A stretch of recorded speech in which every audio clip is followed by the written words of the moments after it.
Yo, what is up, everyone? Welcome back to another episode of the Renegade Roundtable podcast here. I am Jeffrey Kirby. As you can see, we have a babyface Jarryd. That's me. So let me ask this real quick. We're going to start off on this note because in this episode, we're going to do kind of like a Q&A as well. It's just one of those weeks.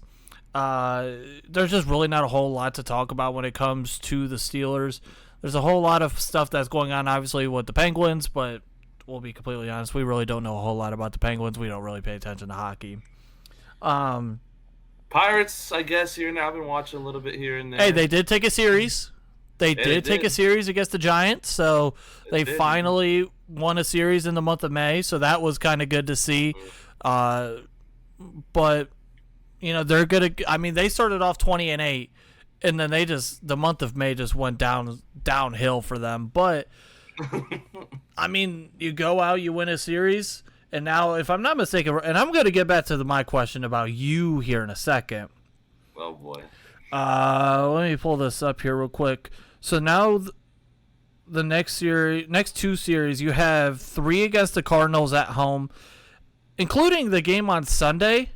Is at 11:35 on Peacock, and then you have a 3-game series against the Athletics, who are literally the worst team in baseball.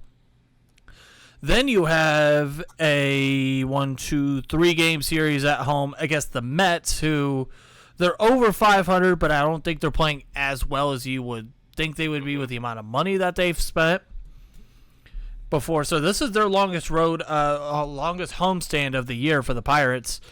So they had an off day today when we're recording this. Tomorrow or Friday when you guys are watching it, 7:05 start. Jack Flaherty for the Cardinals going up against Renegade Contreras.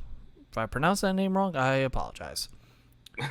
I will be completely blunt and honest. Now back to my question about you. What made you decide to go babyface here? And I'm not talking like babyface like the characters, you know, in WWE when you're babyface versus heel. We're not talking that. Legitimately, what made you decide to say, you know what, screw it, I'm going full-blown babyface here? I've been trying to grow this patch underneath here for a minute, and I got some coworkers recommend some cream I'm going to try. I want it to grow out, see if it can grow again, honestly. But okay.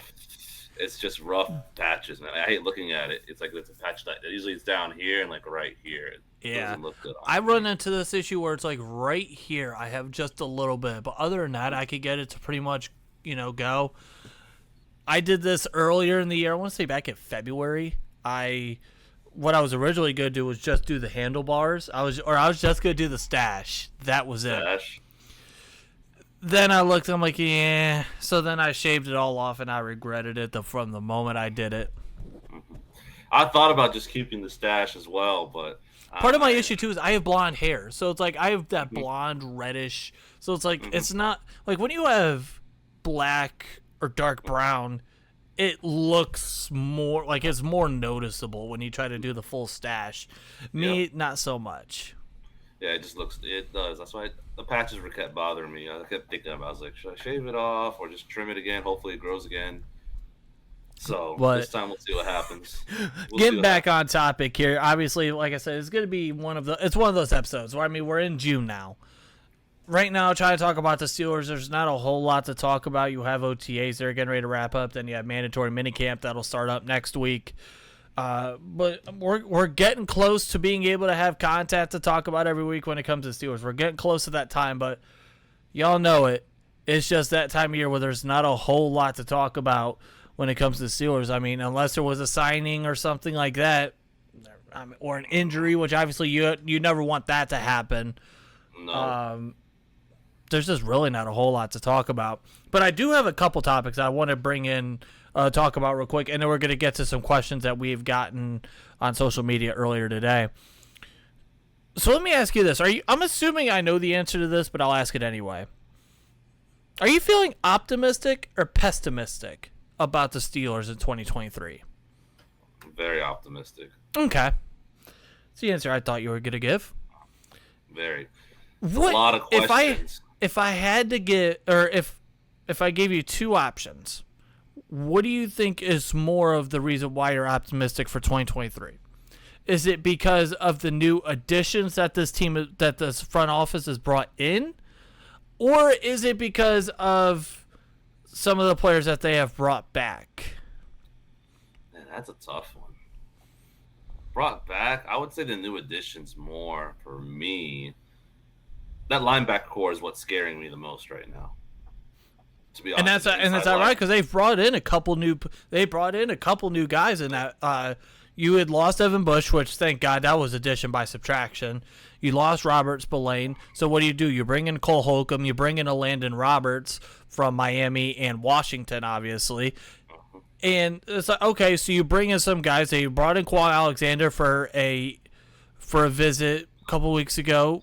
They let him leave, so clearly more looking like that wasn't gonna be happening in terms of a signing.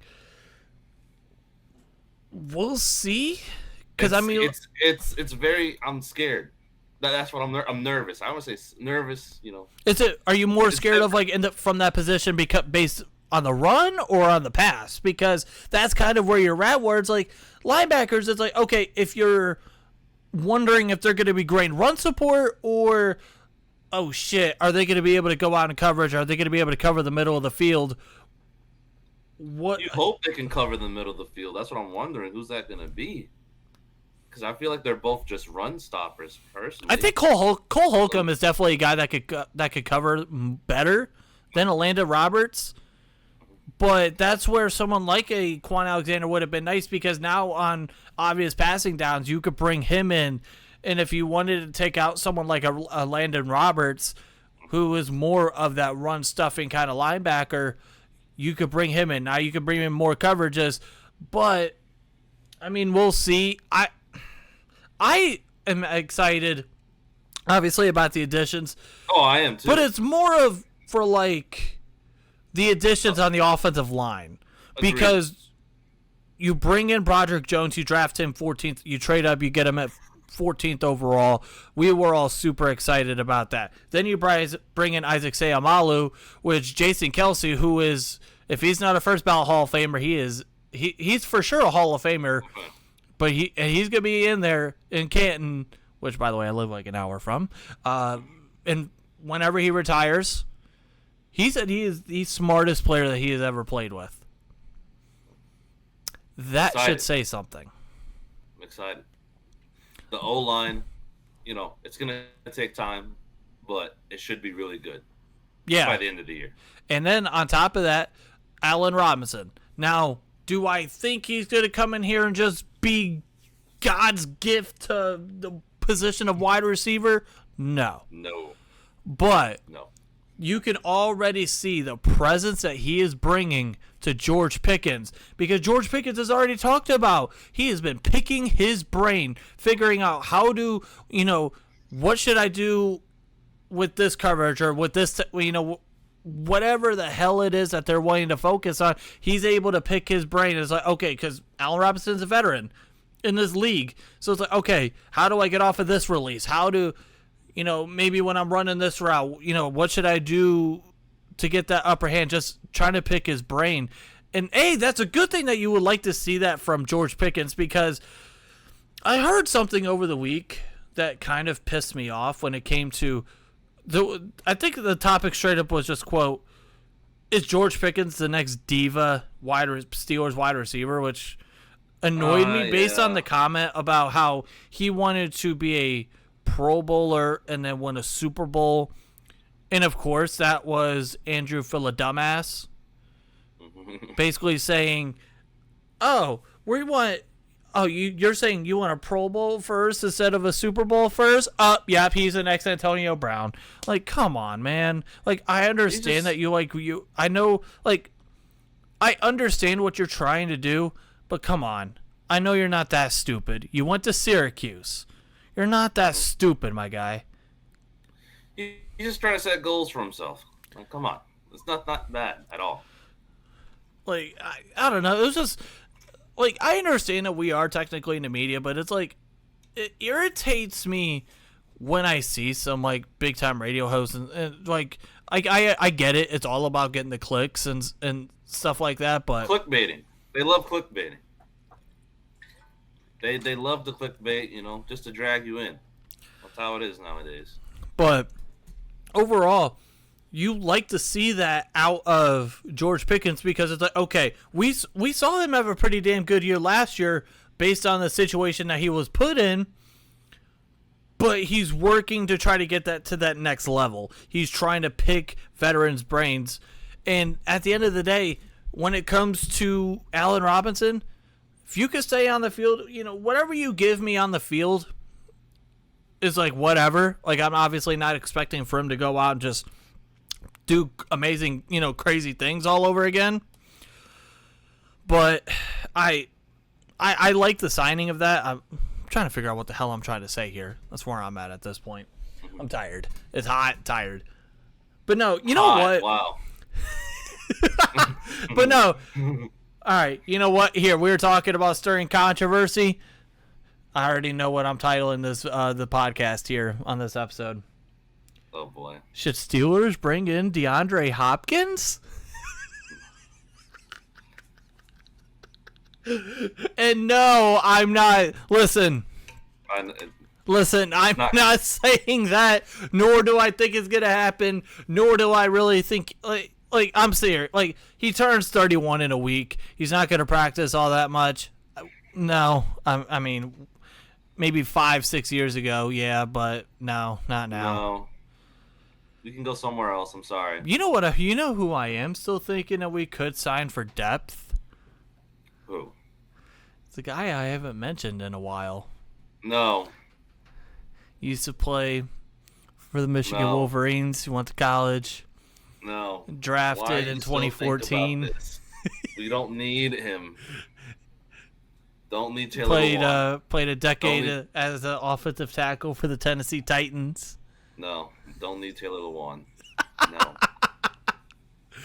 Don't need him. I just needed to. Listen, I haven't brought that up in a while. I needed to bring that up again. I hear you. All right. I hear you. So one more thing here before we get into some of the Q&A questions is, so Sports Illustrated had Mitch Trubisky ranked as the 15th best backup quarterback in the NFL. Interesting. Who's the 14th? So I have the names. I guess I'm going to name off the names going from 14 down all the way to 1 to who's the best backup quarterbacks in the NFL. Number 14 is Tyrod Taylor. Number 13 is Davis Mills. Number 12 is Bailey Zappi. Number 11 is Marcus Mariota. Number 10 is P.J. Walker. Number 9 is Mike White. Number 8 is Tyler Huntley, Pro Bowler Tyler Huntley, I will give. Number 7 is Sam Darnold. Number 6 is Cooper Rush. Number 5 is Jameis Winston. Number 4 is Taylor Heineke. Number 3 is Gardner Minshew. Number 2, Jacoby Brissett. And number 1, Andy Dalton. Andy Dalton's the best backup QB.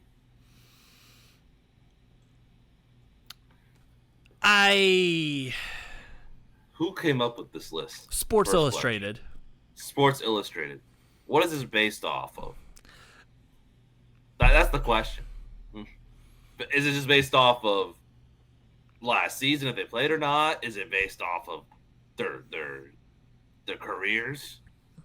Well, if it's based off of their careers, then yeah, Andy Dalton would be number 1. But it's like, that's.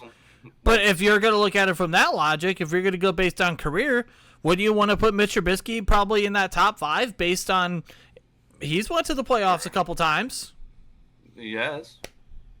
So he should be. If but you like, go by career. Let's go off the names here. Okay, so we're going to basically go off. Who do you think that Mitch Trubisky is better than this guy? Do you think Mitch Trubisky is a better backup quarterback than Tyrod Taylor? Yes. Okay. As of now, yes. Davis Mills. Yes. Bailey Zappi. Yes. Marcus Mariota. Yes. Interesting. It's interesting. It's just because it's his career with the Titans, but he didn't do anything in Atlanta. PJ yes. Walker. Definitely yes. Mike White. Definitely yes. Pro Bowler Tyler Huntley.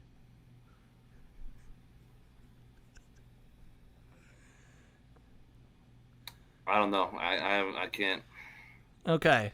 decide on that one. Sam Darnold, who there is a shot that we might be seeing him live in person at week 1 against the 49ers. There's a shot that might be happening. Yes. Number 6, Cooper Rush.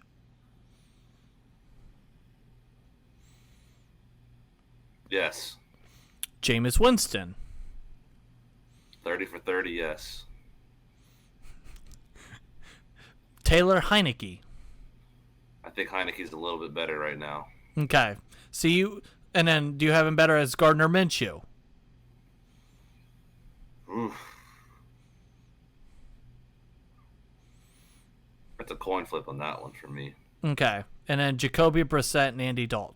No, not Brissett. Andy Dalton, no. Okay.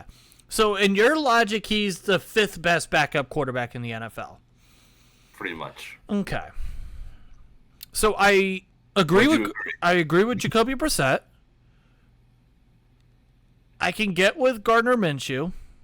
That's what I'm saying. It's a coin flip. My personal opinion, I actually think Tyrod Taylor is a little low on this list. I think he should be a little bit higher.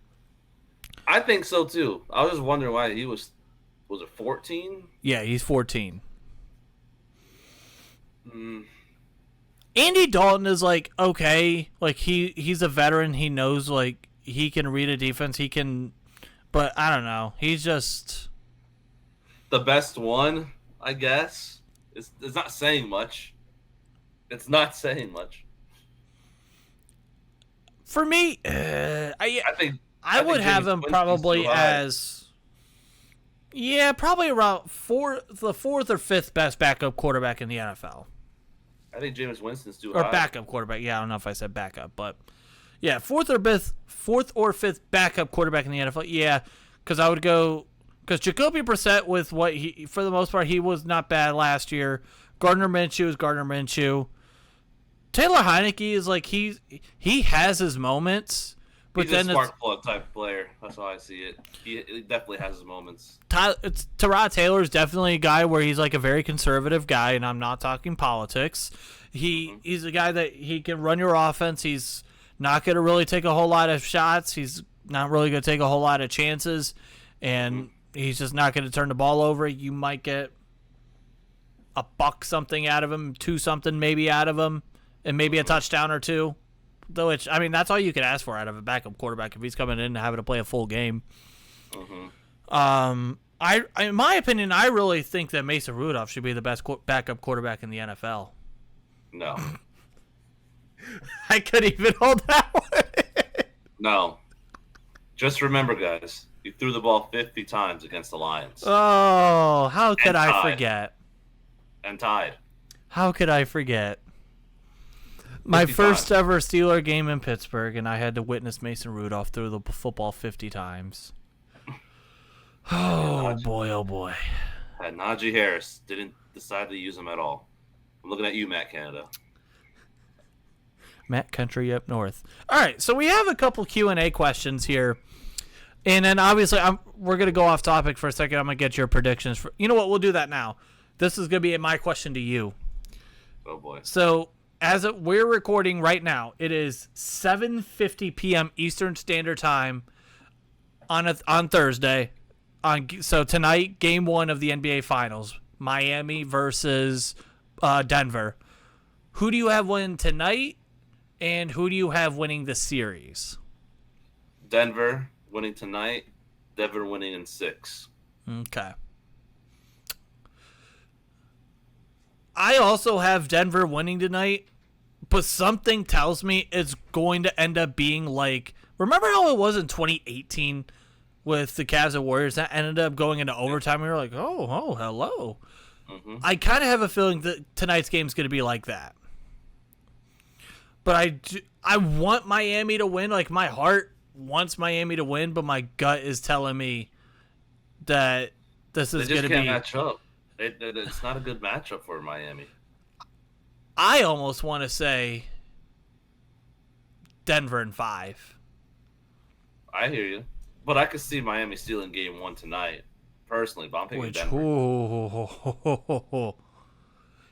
Which I'm also rooting for Jimmy Butler and Miami for multiple reasons. One, I like Jimmy Butler a lot as a player, and B, just to see history that they would be the first 8th seed to win a championship. Like, that's and then on top of that, they lost their first play-in game, and then they had to go and play Chicago. Like, that is pretty impressive. I think will they be the second team in history? I think pretty sure they'll be the second team in history that won the 8th seed. I know the New York Knicks, they went as an 8th seed, but they didn't win it. Well, they'll be the first one. So yeah. That makes sense. I was going to say, I wanted to say it was the year that they... 94 or something like that. No, it was like 99, I want to say. Oh, wow. 98. I think it was 99. I think it was the year between Jordan's last, which, by the way, I'm actually rewatching the Last Dance documentary. Oh, so good. I just started episode 5. So good. But I think it was the finals that was between that 98 between the Bulls and Jazz, and then that first finals with Kobe and Shaq. R.I.P. Kobe. Mm-hmm. All right, couple questions. So this is from Caleb, who's also a co-host here, but he's been out because of schooling and stuff, and he's on vacation. Which, by the way, I do want to say shout out to you. He got recently married, so shout out to Caleb. He asked, if you had to pick one restaurant to eat for the rest of your life, what would it be?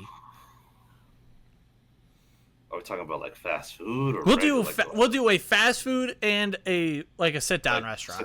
Sit down. Fast food. Ooh, for the rest of my life. I think I know what mine would be. Mine would be Subway.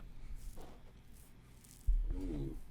Because Subway is one of those places where it's like I have so many different things that I like from there. Like, I like their protein. Like, I do a protein bowl. Sometimes I like to do their chicken bacon ranch, their oven roasted chicken. In the breakfast time, you could have steak, egg, and cheese on flatbread. There's so much that I like at Subway where it's like, okay, I could switch it up from time to time. Yeah, that sounds good. Oh man, it's just a lot of fast food places. It's just bad. It's so bad for you. Yeah, I know. It's so bad for you. Sit down.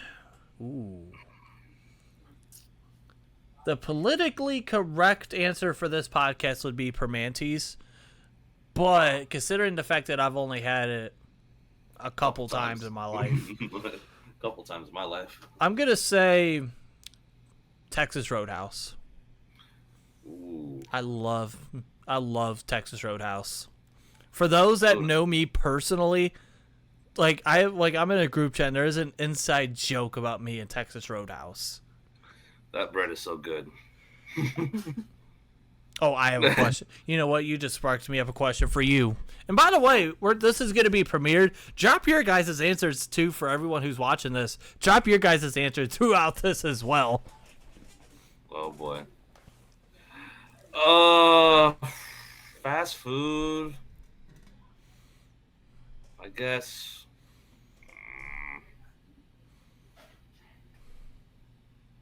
I'm gonna have to pick one, and I'm just gonna have to pick one for now.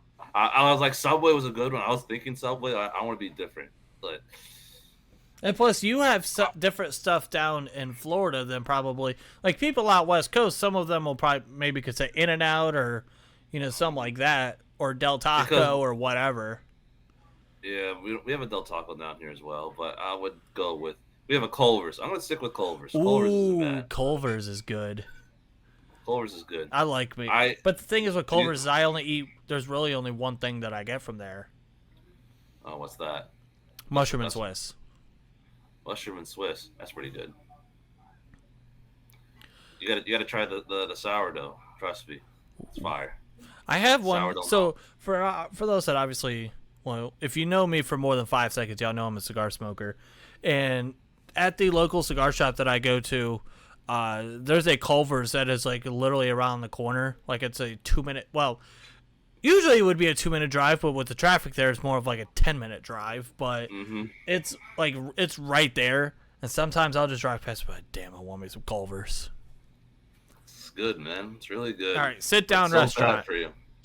Sit down restaurant. I'm gonna go with Outback. Oh, Like okay. So steakhouse. you're going to a different steakhouse. All right, cool. I like Outback. All right. You know, it's really good. Another good place. Oh God. So my friend Justin. Now here's what's ironic. Oh, So boy. I put on there when I was posting these that except for politics. Well, of course, my one friend immediately wants to ask something political, and we're gonna ask it anyway, just because it's gonna be a joke. Oh boy. He says, "Who will you be?" He has 2 questions. Number 1, who will you be voting for in the upcoming presidential elections? Kenny comment. Pickett. I am voting for Kenny freaking Pickett for president, even though he's not even old enough. Voting for Mike Tomlin. Yeah. Mike Tomlin Okay. for There we go. We'll vote for Mike Tomlin for president. Mike And- Tomlin president. This second question I can't even take serious. He says, "What is your yearly salary before taxes?" $1 million. Oh boy, we're gonna I wish. $67,492 a year before taxes. I don't know. Oh boy. I know my salary, but I'm not gonna And tell what's you my ironic salary. is I literally have another friend who also asked, "What is your 401k setup looking like?" Don't worry about it. Oh boy. Then he says, "How many minutes a week?" I like how he says minutes. How many minutes a week would you say that you work approximately? For me, 40. it's probably about a total of 10 minutes per week because I show up to work, do absolutely nothing, and get... No, I'm just kidding. Partially. 40 hours a week. 40 hours a week. All right. Here's an actual serious question here. Oh boy. No, it's an actual serious question. Like, no more, like... It says... So we go. This is actually from my mother, by the way. She asks, "What needs to happen to get Pete Rose in the Hall of Fame?" The sad answer is that he needs to die. And I'm not saying I want him to die.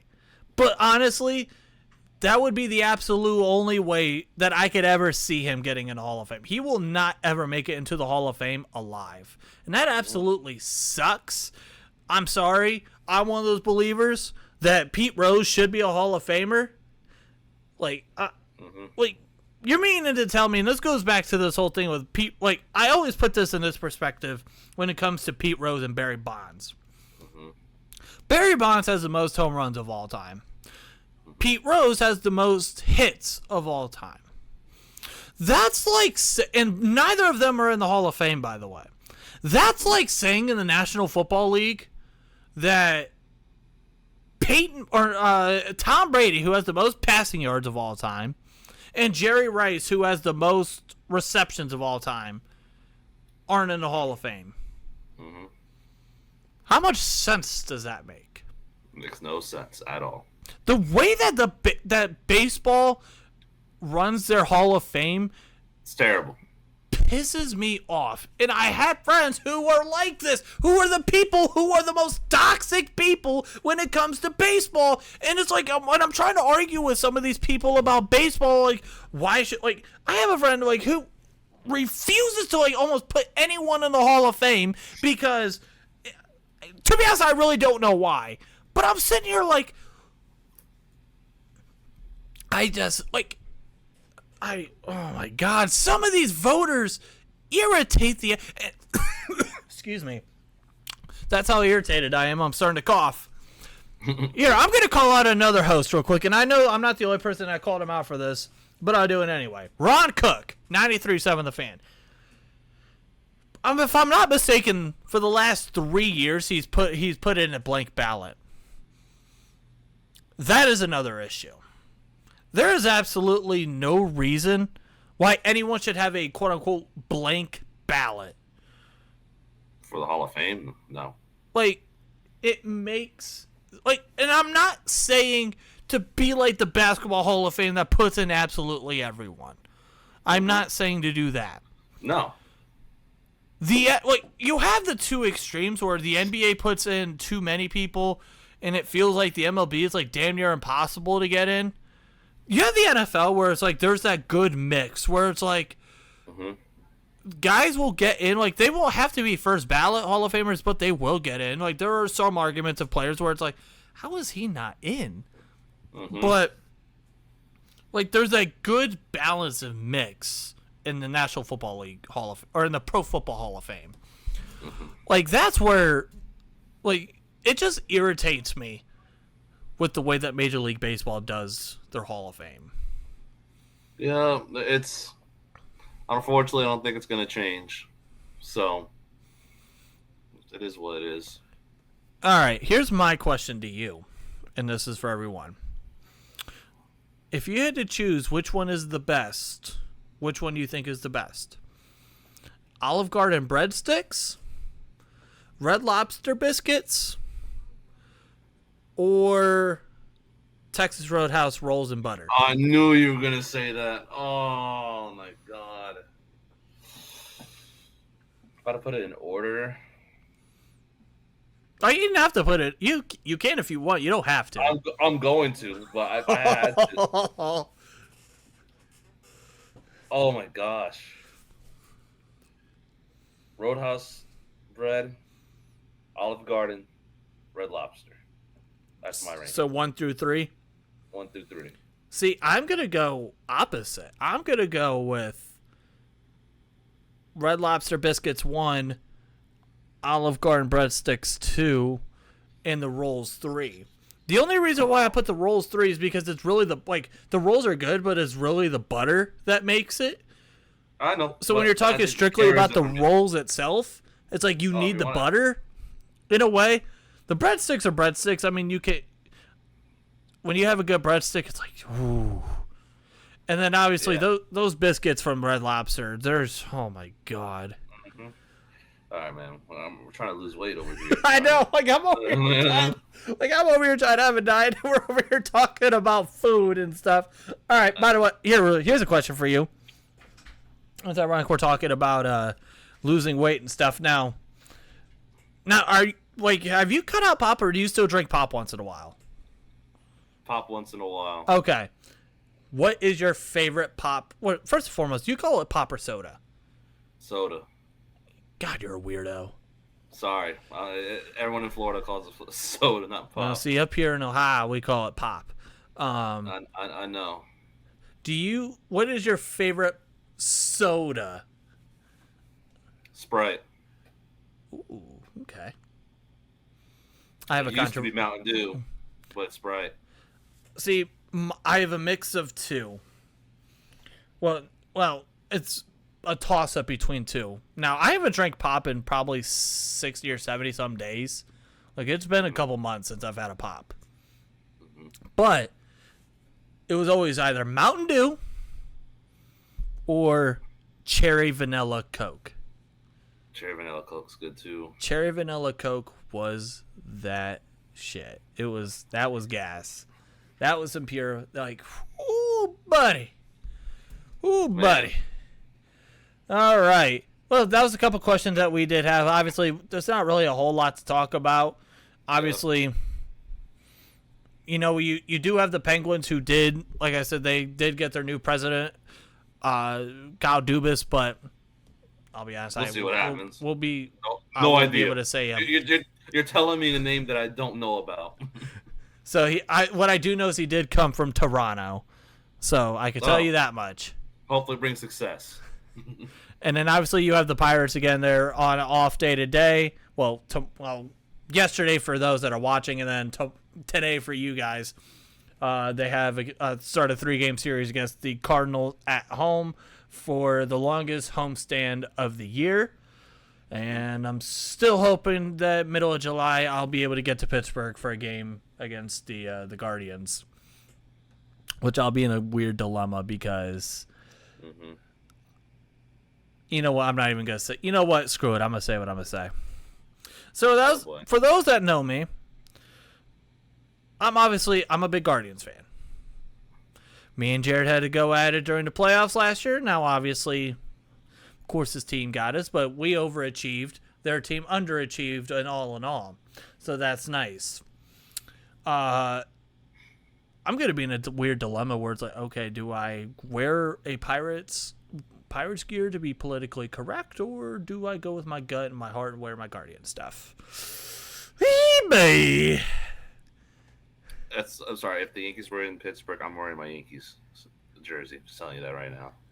Well, which, by the way, so me and Caleb last year. Now there was a vlog that we posted last year. Me and him, and his father, we went to a Pirates Yankees game in Pittsburgh, and it was nice to see the Pirates, the hodgepodge of nothingness, beat the New York Yankees. Oh, it was great. Oh, a game. It's fantastic. It was fantacular. Hang the banner. Hold on. Time out. Do I have to go there? No. Do I need to go there? Because what I can say is, so let me put this. So Jarryd is an Orlando Magic. Yep. Like, who the hell is an Orlando Magic fan? Me. That's like saying, where's all the Jacksonville Jaguars fans out there? Yeah, I know one. Like one of 8. So you know about 15% of their fan base. So you're an Orlando Magic fan, a Steeler fan, and a Yankee fan. Yep. So 2009, the calendar year 2009 was the best year of your life because you got to witness all 3 of your teams go to their respective championship games. Now the Magic got obliterated by Kobe and the Lakers. Yeah. The Yankees win a World Series. In February of 2009 is when the Steelers beat the Arizona Cardinals. The Yankees have not been back to the World Series since. I know. The Magic, well, they're just the Magic. In the Steelers, they've been back to one more Super Bowl and lost, and then they haven't been back since. Yep. Yeah. At least my Guardians have actually been to a World Series in the last decade, unlike your. Fantastic! Congratulations! Do you want a participation trophy? Hey, at least we made it there in the last 10 years, unlike you guys. Great. I would love to have a participation trophy too. And, well, you know what? If we want to go there, at least my basketball team's also won a championship in the last 10 years too. They've won a championship. Yeah. Guess what? You have LeBron on the team. Thank you. You have the greatest player. Ooh, see, do you think he's the GOAT? No. Okay. Of this time. Not.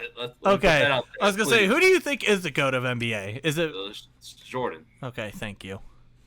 I'm talking about the greatest of this time, LeBron. That's what I'm saying. You know. Unless your name is Skip Bayless, who. Which, by the way, real quick, getting off topic again.